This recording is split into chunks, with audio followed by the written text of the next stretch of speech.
আমি যদি আমার পথ চলায় কোনো ভুল করি, কোনো ভুল পথে পা বাড়াই, কোনো ভুল কিছু করি, মনে হয় বিশ্ববিদ্যালয়ের শিক্ষার্থীর কাছে, বিশ্ববিদ্যালয়ের শিক্ষার্থীরা তো আমাকে সাথে সাথে ভুল শুধরে দেন এবং তার জায়গা থেকে আমাকে সমালোচনায় কাঠগড়ায় দাঁড় করান। আজকে দেখেছেন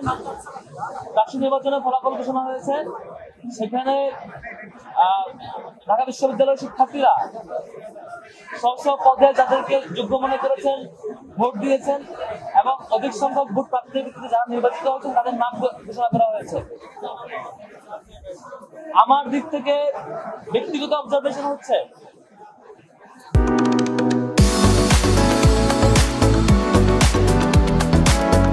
জিএস হিসেবে বিজয়ী হওয়া, জিএস হিসেবে নির্বাচিত হওয়া এটা ব্যক্তি ফরহাদ কিংবা ছাত্র শিবিরের ঢাকা বিশ্ববিদ্যালয় সভাপতি ফরহাদের কোনো অর্জন না। এটা ঢাকা বিশ্ববিদ্যালয়ের সকল শিক্ষার্থীদের মতামতের ভিত্তিতে প্রদত্ত একটি আমানতের দায়ভার আমাদের উপর। মূলত এটি ঢাকা বিশ্ববিদ্যালয়ের সকল শিক্ষার্থীদের বিজয়। এটি ব্যক্তি ফরহাদ কিংবা ছাত্র শিবিরের ঢাকা বিশ্ববিদ্যালয়ের সভাপতি ফরহাদের বিজয় হিসেবে দেখবার কোনো সুযোগ আমার কাছে আমি ব্যক্তিগতভাবে মনে করি না, বরং এটি আমার কাছে মনে হয় ঢাকা বিশ্ববিদ্যালয়ের সকল শিক্ষার্থীদের প্রতিনিধিত্ব করা এবং সকল শিক্ষার্থীদের যে বিশাল আমানত আমাদের উপর অর্পিত হয়েছে সেই আমানতের একটি ঘোষণা এটি। এবং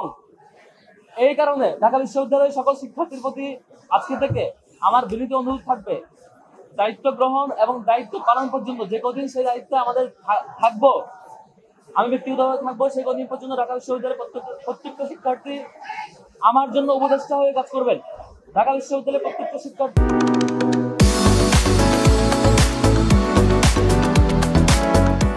আমি যদি আমার পথ চলায় কোনো ভুল করি,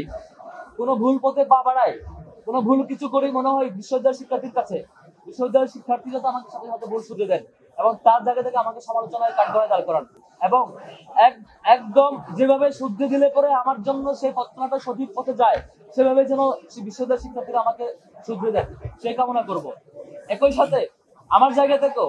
এই যে বিশাল আমানত, বিশ্ববিদ্যালয়ের শিক্ষার্থীদের প্রত্যাশা পূরণের জন্য, শিক্ষার্থীদের অধিকার বাস্তবায়নের জন্য যে বিশাল আমানত, আল্লাহ রাব্বুল আলামিনের কাছে দোয়া করি আল্লাহ রাব্বুল আলামিন যাতে